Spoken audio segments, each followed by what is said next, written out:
मैंने लाइट के बारे में कुछ बेसिक बातें की थी, मैं उसी बात को आगे बढ़ा रहा हूँ। आइए अब देखते हैं प्रकाश की किरण के बारे में। किरण क्या है इसको हम लोग देखते हैं। तो हम एक शब्द इस्तेमाल करते हैं हम लोग, किरण। इसको हम लोग बोलते हैं रे।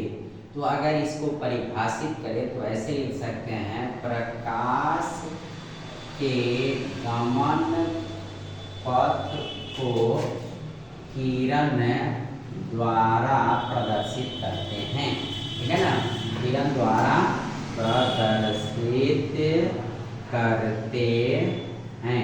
अगर हम लोग बात करें कि किरण क्या है, तो किरण की बात अगर हम लोग देखें करें तो किरण का मतलब होता है कि प्रकाश से जिस पथ पर यानी रास्ता पर चलता है उसी रास्तों को हम लोग किरण के माध्यम से दिखाते हैं। जैसे आप यहाँ पर एक कैंडल ले लेते हैं, ठीक है ना, एक हम कैंडल ले लिए, ठीक है, और ये कैंडल है हमारा, और ये क्या करता है कि प्रकाश दे रहा है।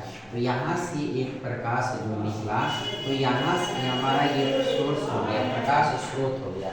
यहाँ से प्रकाश की किरणें आगे निकल रही है और यह निकल के क्या कर रही है कि आगे तक जा रही है।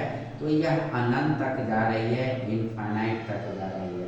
तो किरण में एक अंत बिंदु होता है और एक अंत बिंदु नहीं होता है, यानी एक तरफ किरण अनंत तक जाती है। तो आप इस चीज़ को ध्यान रखेंगे कि प्रकाश की किरण जो होती है एक प्रकाश स्रोत से निकलती है और अनंत तक जाती है। तो हम लोग प्रकाश के गमन पथ को हम लोग किरण के माध्यम से दिखाते हैं। अब ये किरण जो है क्या अकेले गमन करती है प्रकाश की? तो दोस्तों, प्रकाश की किरण अकेला नहीं होती है, करोड़ों किरणें होती हैं। प्रकाश की किरणों के समूह को किरण पुंज कहते हैं। तो ये प्रकाश की किरण पुंज क्या है इसको अब हम लोग देखते हैं। आइए अब इसको समझते हैं हम लोग। तो एक शब्द आता है प्रकाश पुंज, ठीक है ना, एक शब्द आता है क्या, प्रकाश पुंज। इसको हम लोग कहते हैं बीम ऑफ लाइट, ठीक है ना, प्रकाश पुंज। तो किरणों के समूह को हम लोग प्रकाश पुंज कहते हैं। The group of ray of light is called beam of light. प्रकाश की किरणों के समूह को हम लोग किरण पुंज कहते हैं। और एक किरण को दूसरे किरण से पकड़ के अलग करना ये भी संभव नहीं होता है। तो आइए अब ये किरण पुंज अगर समझ गए तो इसके टाइप्स को अगर हम लोग देखने की कोशिश करें तो किरण पुंज जो होता है वो तीन प्रकार का होता है। एक होता है पैरेलल, दूसरा होता है कन्वर्जिंग, ठीक है, तीसरा होता है डाइवर्जिंग। अब इसको हिंदी में समझ लीजिए, इसको हिंदी में कहते हैं समांतर, इसको कहते हैं अभिसारी, ठीक है ना, इसको कहते हैं अपसारी, ठीक है ना। पैरेलल यानी समांतर, कन्वर्जिंग यानी अभिसारी, डाइवर्जिंग यानी अपसारी। ये क्या होगा कैसे, देखिए, अगर किरण आपस में इस तरह से चले यानी किरणों के बीच की दूरी हमेशा समान रहे तो ये समानांतर है, पैरेलल। अगर हम बात करें यहाँ पर कि एक अगर ऑब्जेक्ट है, इस पर इधर से प्रकाश डाल रहे हैं, चारों तरफ से अगर इस पर प्रकाश डाल रहे हैं तो ये हमारा क्या हो गया, अभिसारी हो गया। अभिसारी का मतलब होता है कि चारों तरफ से एक बिंदु पर प्रकाश का आना, इसको हम लोग कहते हैं अभिसारी। फिर हम अगर बात करें अपसारी का, तो अपसारी का मतलब होता है कि एक बिंदु से चारों तरफ प्रकाश की किरणों का जाना।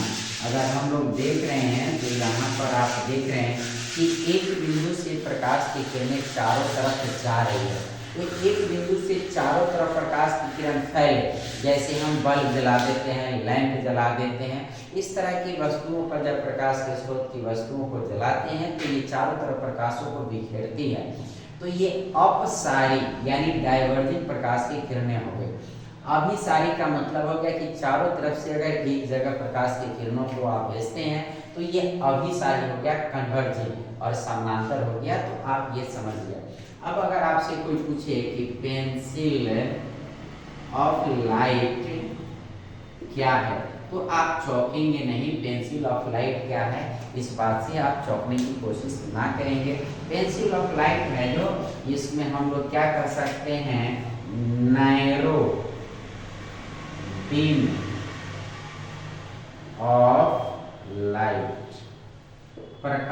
की जो किरण पुंज है, बीम ऑफ लाइट है, अगर वो नैरो का मतलब होता है संकीर्ण यानी पतला, यानी प्रकाश किरण पुंज जो है या प्रकाश पुंज जो है बीम ऑफ लाइट है, नैरो यानी संकीर्ण और पतला हो, तो उसी के लिए हम लोग ने एक टर्म दे रखा है, क्या? Pencil of light. तो पेंसिल ऑफ लाइट का मतलब होता है नैरो बीम ऑफ लाइट, यानी संकीर्ण पतला प्रकाश पुंज को हम लोग कहते हैं पेंसिल ऑफ लाइट। तो आपने देखा कि प्रकाश की किरण जो है, यानी प्रकाश जिस रास्ते से चलती है, रास्ता को अपनाती है, उसको हम लोग किरण के द्वारा दर्शाते हैं और इसके 3 प्रकार होते हैं। अब हम लोग बात करते हैं क्या? स्पीड ऑफ लाइट, ठीक है ना। स्पीड ऑफ लाइट की अगर हम लोग बात करते हैं, प्रकाश की चाल, इसकी अगर हम लोग बात करें तो देखते हैं प्रकाश की चाल अलग अलग माध्यमों में कैसे होती है। तो सबसे पहले बात कर ले कि ये प्रकाश की चाल यानी वेग की खोज कब की गई, तो 1676 ईस्वी में, ठीक है ना, रोमर नामक भौतिक शास्त्री ने सर्वप्रथम प्रकाश की वेग की गणना किया था। तो आप याद रखेंगे ऑब्जेक्टिव क्वेश्चन के लिए 1676 ईस्वी में रोमर नाम के व्यक्ति ने प्रकाश की वेग की गणना सर्वप्रथम पहली बार किए थे। और आज के समय में प्रकाश की वेग की गणना बहुत वैज्ञानिक स्तर पर एकदम करेक्ट किया गया है, यानी सही आकलन किया गया है। और अगर इसकी हम बात करें कि माध्यम में प्रकाश का वेग कैसा होता है, तो माध्यम का मतलब होता है ठोस, द्रव और गैस, यानी अलग अलग प्रकार के माध्यम में प्रकाश की क्या होती है, गति कितनी कितनी होती है, इसको हम लोग देखते हैं। तो देखते क्या है, तो हम लोग सबसे पहले देखते हैं निर्वात में देखते हैं। निर्वात का मतलब क्या होता है, जहाँ पर कोई भी माध्यम नहीं है। तो यहाँ पर होता है 3 × 10⁸ मीटर प्रति सेकेंड। इसको हम लिख सकते हैं 3 लाख किलोमीटर प्रति सेकेंड। तो 3 लाख किलोमीटर प्रति सेकेंड जो है प्रकाश की चाल है निर्वात में, जो सर्वाधिक है। प्रकाश की चाल से गति से ज़्यादा गति से संसार में कोई दूसरी वस्तु नहीं चल सकती है, अकॉर्डिंग टू अल्बर्ट आइंस्टाइन। ऐसी यह सत्य भी है, अभी तक इसको तोड़ा नहीं जा सकता है, इस सत्य को अभी नहीं तोड़ा गया है। तो प्रकाश की चाल जो है इस ब्रह्मांड में निर्वात में सर्वाधिक है। और इस ब्रह्मांड में अगर देखें कि सबसे ज़्यादा अगर कोई वस्तु अगर ज़्यादा स्पीड से चल रही है, तो ये प्रकाश ही है जो निर्वात में चलती है। फिर अगर हम लोग हवा में अगर बात करें तो ये 3 × 10⁸ मीटर पर सेकेंड लगभग, ठीक है ना। हम लोग हवा में भी इतने ही के पास लेते हैं, लेकिन निर्वात से हवा में थोड़ा सा कम होता है। लेकिन हम लोग सामान्य बोलचाल में और सामान्य गणितीय कैलकुलेशन में हम लोग हवा काफ़ी नहीं लेते हैं, जो निर्वात का होता है। अगर हम बात करें हवा की बात पानी में अगर करें तो 2.25 × 10⁸ मीटर पर सेकेंड, यानी 2.25 × 10⁸ मीटर प्रति सेकेंड है। कहने का तात्पर्य जो 2.25 लाख किलोमीटर प्रति सेकेंड स्पीड है आपका पानी में। अगर इस प्रकाश की वेग की हम लोग अगर बात करें कांच यानी ग्लास में, तो ग्लास में हम लोग देखेंगे क्या, ये 2 × 10⁸ मीटर प्रति सेकेंड होता है। अगर हम लोग ये प्रकाश की वेग को अगर हम लोग देखते हैं, तो ये प्रकाश का वेग होता है कांच में आपका क्या होता है, यह कम और हो जाता है 2 लाख किलोमीटर प्रति सेकेंड यह हो जाता है, ठीक है ना। एक और शब्द आता है तारपीन का तेल, तारपीन का तेल। तो तारपीन का तेल एक तेल है, एक वायु है, ठीक है ना। इसमें अगर हम लोग बात करें तो ये हो जाता है 2.05 × 10⁸ मीटर प्रति सेकेंड। इससे ज़्यादा किसी प्रकाश के वेग से संबंधित क्वेश्चन आपसे नहीं पूछे जाते हैं आज तक। इतने प्रकाश के वेग को आप याद रखेंगे। यहाँ पर एक बात को आपको समझना पड़ेगा, सिर्फ समझिए कि अगर किसी माध्यम का अपवर्तनांक मैंने अभी नहीं बताया है, तो ये सब को मैं यहाँ छोड़ देता हूँ। आपको सघनता से डेंसिटी से मैं बता देता हूँ। डेंसिटी यानी घनत्व, ठीक है ना। हम अगर बोले सघनता, अगर माध्यम का घनत्व अगर ज़्यादा हो जा रहा है तो आप ध्यान रखेंगे कि माध्यम के घनत्व ज़्यादा होने से प्रकाश का वेग होता है वो कम होता है। अब निर्वात में कोई माध्यम नहीं है तो बहुत ज़्यादा है, 3 लाख किलोमीटर प्रति सेकंड है। हवा थोड़ी माध्यम हो गया तो 3 से थोड़ा कम होता है, जिसको हमने 3 लिया। पानी उससे थोड़ा सघन है, उसका घनत्व ज़्यादा है तो 2.25 हो गया। या कांच उससे भी ज़्यादा सघन है यानी ठोस अवस्था आ गया, तो ये क्या है हमारा 2 लाख किलोमीटर प्रति सेकंड का स्पीड हो गया। अब अगर हम लोग हीरा की अगर बात करें तो ये और कम हो जाता है। तो इस प्रकार आप देख रहे हैं कि प्रकाश का वेग जो है माध्यम की सघनता के बढ़ने पर क्या होता है, प्रकाश का वेग घटता चला जाता है। आप यह ध्यान रखेंगे, ठीक है ना। और ये वेग घटता चला जाएगा और अपवर्तनांक बढ़ता चला जाएगा।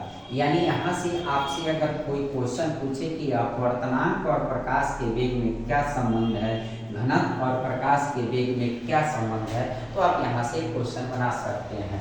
आप लिख सकते हैं प्रकाश का वेग, ठीक है ना। प्रकाश का ये जो वेग है, ठीक है ना, यहाँ लिख सकते हैं सघनता यानी घनत्व, ठीक है ना। और यहाँ पर लिख सकते हैं अपवर्तनांक यानी रिफ्रैक्टिव इंडेक्स। तो आप जानते हैं ये आप एक क्या कर लीजिए, निर्वात का ले लीजिए, ठीक है ना, कांच का ले लीजिए, हीरा का ले लीजिए, ये है ना। हीरा का अपवर्तनांक 2.42 होता है, निर्वात का लगभग 1 आपका हो गया, कांच का आप तो निकाल ही लिए होइएगा। आप अपवर्तनांक अगर नहीं कांच का याद रखते हैं तो निर्वात में प्रकाश की चाल यानी 3.8 10⁸ बटा होता है माध्यम विशेष में प्रकाश की चाल, यानी आप कांच का निकाल रहे हैं तो 2.4 × 10⁸, इससे ये कट गया 3/2.25, ये आपका हटाइएगा तो ये आपका कट जाएगा, ठीक है ना। 25 12 25 बढ़ाइया 300 और 25 9 225, अब ये कट जाएगा 3 और ये 4 यानी 4/3 यानी 1.33। ये आप प्रकाश का किसी भी माध्यम का अपवर्तनांक निकालने का मैंने संक्षेप में टेक्निक सिखा दिया। अपवर्तनांक निकालने का तरीका होता है, निर्वात में प्रकाश की चाल को ऊपर रखिए और जिस माध्यम का अपवर्तनांक आप निकालना चाहते हैं उसको आप नीचे रखिए। तो इसका अपवर्तनांक हो गया 1.33, ठीक है ना, कांच का हो गया।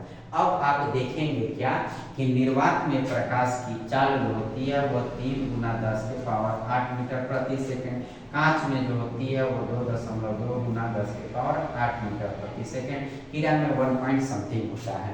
तो यहाँ पर आप देख रहे हैं कि माध्यम का कण जो है अपवर्तनांक अगर बढ़ेगा तो प्रकाश की चाल घटेगी, किसी माध्यम का अपवर्तनांक बढ़ेगा तो प्रकाश की चाल घटेगी, ये ध्यान रखेंगे आप। दूसरा आप ये भी कह सकते हैं किसी माध्यम का सघनता यानी घनत्व अगर बढ़ेगा तो प्रकाश की चाल घटेगी, जो जितना ज़्यादा सघन है उसका अपवर्तनांक भी उतने ही ज़्यादा होता है। और जहाँ विरल जितना माध्यम मिलेगा प्रकाश की चाल उतनी ही ज़्यादा मिलेगी। तो विरलता यानी प्रकाश का माध्यम जो है, प्रकाश का चाल जो है ये माध्यम पर निर्भर करता है। तो वो हमने चाल संबंधी बातों को हमने देखा। अगर ये चाल, इस चाल से अगर हम लोग देखें, निर्वात में प्रकाश से सूर्य से चंद्रमा तक आने में, चंद्रमा से सूर्य हमारा पृथ्वी की सतह की हम लोग अगर बात कर लें कि पृथ्वी की सतह पर अगर हम लोग आने में कितना समय लगता है, तो सूर्य से 8 मिनट, ठीक है ना दोस्तों, याद रखेंगे सूर्य से 8 मिनट 20 सेकंड लगता है, ठीक है ना, 20 सेकंड। सूर्य के अगर ये प्रकाश की गति आपने निर्वात में अभी देखा कि 3 लाख किलोमीटर प्रति सेकंड, तो ये 3 लाख किलोमीटर प्रति सेकंड जो स्पीड देखा उस स्पीड से 15 करोड़ किलोमीटर की दूरी तय करती है पृथ्वी तक आने में, तो 8 मिनट 20 सेकंड का समय लग जाता है, ये आप ध्यान रखेंगे। अगर चंद्रमा से प्रकाश की अगर बात पूछे कि धरती पर आने में कितना समय लगता है, तो ये 1.28 सेकंड लगता है। चंद्रमा 1 करोड़ किलोमीटर भी नहीं है, 3,84,000 किलोमीटर दूर है पृथ्वी से, इसलिए यहाँ बहुत कम लगता है। 3,84,000 है, 3 लाख का मतलब 1 सेकेंड है, 84,000 है उसका समथिंग, तो 1.28 सेकेंड यह हमारा चंद्रमा से प्रकाश को पृथ्वी पर आने में लगता है, ठीक है ना। और प्रकाश का सूर्य से आने में हमारे धरती पर 8 मिनट 20 सेकंड लगते हैं। आपसे अगर कोई पूछे कि इस ब्रह्मांड में सर्वाधिक गति से चलने वाला कौन सा फैक्टर है या कौन सा वस्तु है, तो अगर आप देख सकते हैं तो ये प्रकाश ही है। प्रकाश से अधिक वेग से इस ब्रह्मांड में कुछ भी नहीं चलता है। यानी इस ब्रह्मांड में अगर हम लोग देखें तो प्रकाश की चाल ही सर्वाधिक है और दूसरा कोई चाल नहीं है। अब आते हैं हम लोग दो टॉपिक को और हम लोग प्रकाश से संबंधित को यहाँ पर देख लेते हैं। सौर विकिरण, ठीक है ना, और एक होता है पार्थिव विकिरण, ठीक है ना। सूर्य से जो प्रकाश उत्सर्जित होता है उसी को हम लोग सौर विकिरण कहते हैं। सूर्य से जो प्रकाश उत्सर्जित होता है हम लोग उसको क्या कहते हैं, सौर विकिरण कहते हैं। और सूर्य से प्रकाश लेकर पृथ्वी जो प्रकाश का रेडिएशन करती है, उत्सर्जन करती है, उसको हम लोग पार्थिव विकिरण कहते हैं। और यहाँ पर याद रखेंगे कि ये शॉर्ट वेव होता है। यहाँ से कंपटीशन में सवाल किए जाते हैं, ठीक है ना। सौर विकिरण जो होते हैं ना वो क्या होते हैं, शॉर्ट वेव होते हैं। और पार्थिव विकिरण जो होते हैं वो होते हैं लॉन्ग वेव होते हैं। और यहाँ पर एक चीज ध्यान रखेंगे, सौर विकिरण से वातावरण गर्म नहीं होता, ये ध्यान रखेंगे। हम लोग ये चीज़ों को समझते हैं कि सूर्य से प्रकाश आ रही है, उस प्रकाश से ये वातावरण गर्म हो जा रही है, नहीं। सूर्य का वातावरण और सूर्य जो के प्रकाश को पृथ्वी लेती है, पृथ्वी जो रेडिएशन करती है उससे क्या होती है कि पृथ्वी का वातावरण गर्म होता है। ये क्षोमंडल की बातें होती है। इसीलिए पृथ्वी की सतह से ऊंचाई पर आप जाते हैं तो प्रकाश तापमान में कमी मिलती है। इसको आप लोग पढ़े होंगे, नॉर्मल टेम्परेचर लैप्स रेट, ठीक है ना। प्रति 165 मीटर की ऊंचाई पर 1 डिग्री सेल्सियस तापमान घट जाता है या 1000 मीटर अर्थात 1 किलोमीटर की ऊंचाई पर 6.5 डिग्री सेल्सियस तापमान की कमी हो जाती है। इसको नॉर्मल टेम्परेचर लैप्स रेट समान ताप ह्रास दर कहते हैं। तो ये हम लोग आते हैं। और ये शॉर्ट वेव के लिए वातावरण जो होता है वो पारदर्शी होता है, ठीक है ना। वातावरण पारदर्शी होता है, इसलिए शॉर्ट वेव के रूप में जो सोलर विकिरण धरती का वातावरण रिसीव करता है, प्राप्त करता है, उससे हमारा धरती क्या होती है, उसको ऑब्जर्व कर लेती है। और ये वातावरण के लिए ये शॉर्ट वेव वातावरण पारदर्शी होता है, ट्रांसपेरेंट होता है। जबकि ये पार्थिव विकिरण जो होता है यह लॉन्ग वेव होता है और इसके लिए वातावरण अपारदर्शी होता है, ठीक है ना। अपारदर्शी होता है जिसके कारण यानी आप ये समझ सकते हैं कि ऊपर से तो किरणें आती है लेकिन नीचे से पृथ्वी द्वारा जो विकिरित किरणें हैं इस वातावरण को पार नहीं कर पाती है। और इसी की वजह से यहाँ पर गर्मी बढ़ जाती है और ये green house effect global warming का प्रॉब्लम क्रिएट करती है। ये हम लोग अगले टॉपिक में, ये दूसरा हमारा विषय हो जाएगा, ये हम लोग वहाँ पर नहीं जाएंगे। हम लोग ये प्रकाश से संबंधित बातें जो होती है वो मैं बता दी है आपको, ठीक है ना। अब एक लास्ट क्वेश्चन ये प्रकाश से संबंधित है जो बेसिक जानकारी में मैं वो बता दे रहा हूँ, वो आपका ध्यान रखने की ज़रूरत है और कंपटीशन में ये क्वेश्चन खूब पूछे जाते हैं। एक क्वेश्चन पूछा जाता है जो सूर्य से प्रकाश हमको प्राप्त होता है यानी सौर विकिरण, उससे संबंधित है सौर स्थिरांक। ये सौर स्थिरांक क्या है ये आप इस चीज को थोड़ा सा आप समझ लीजिए, ठीक है ना। आप सौर स्थिरांक, ठीक है ना, आप ध्यान रखेंगे कि ये क्या है, सौर स्थिरांक, ठीक है ना। सोलर कांस्टेंट, ये सोलर कांस्टेंट सौर स्थिरांक क्या है इसको आप ध्यान रखेंगे, समझेंगे। एक्चुअली सोलर विकिरण जो है, सौर विकिरण जो है सूर्य तक जो है यानी सूर्य से जो हमको तापमान यानी उष्मा यानी प्रकाश मिलती है धरती को, उसको हम लोग सूर्यातप या सौर विकिरण कहते हैं। यह अगर किसी अमाउंट की अगर हम लोग बात करें, ठीक है ना, तो यह 1.49, ये ध्यान से ये डाटा याद रखेंगे आप, 1.49 कैलोरी, ठीक है ना, कैलोरी। ठीक है, ये थोड़ा सा इसकी मात्रा को ध्यान रखें। कैलोरी प्रति वर्ग सेंटीमीटर प्रति मिनट, ठीक है ना, प्रति मिनट। यानी आप 1 वर्ग सेंटीमीटर, 1 सेंटीमीटर लंबा और 1 सेंटीमीटर चौड़ा अगर क्षेत्रफल अगर है यहाँ पर, तो उस क्षेत्रफल पर 1 मिनट में सूर्य से जो ऊर्जा तक प्राप्त होती है वह आपको 1.94 यानी लगभग 2 कैलोरी ऊर्जा आपको मिलती है। इसी 1.49 कैलोरी प्रति वर्ग सेंटीमीटर प्रति मिनट को हम लोग सोलर कांस्टेंट, सोलर स्थिरांक, सौर स्थिरांक कहते हैं। तो दोस्तों मैंने प्रकाश के बारे में 2 क्लासेस लिया और दोनों में प्रकाश से संबंधित बातें बताई। मैं अब इसके आगे के क्लास में प्रकाश के प्रकार के बारे में बताऊंगा।